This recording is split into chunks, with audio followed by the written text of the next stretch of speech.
What's up mga kalodz? Nandito na naman ang iyong lingkod, Junel. So yun mga kalodz, tuturuan ko kayo paano mag-download ng sound effects. Sound effects. So yun mga kalodz, kung bago ka lang sa aking YouTube channel, please subscribe and click the bell button. Linking on my brain. Okay.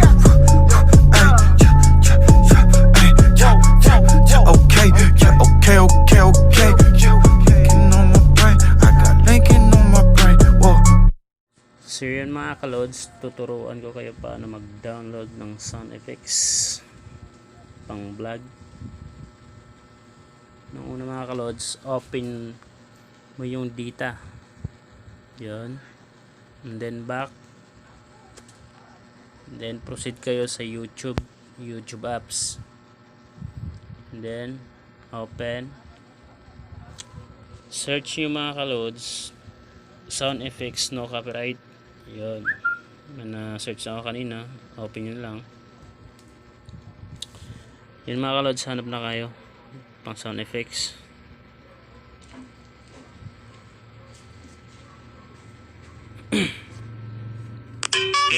Yun mga kalodz, yun, may pang sound effects na tayo. Pindutin nyo yung share, and then yung pinakauna mga kalodz, copy link.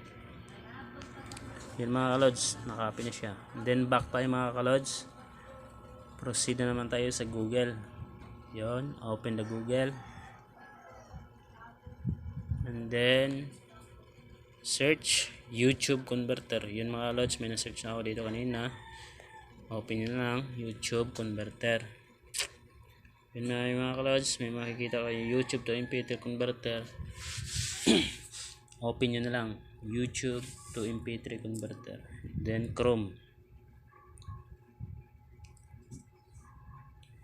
Yan mga kalodz, may makikita kayong YT MP3.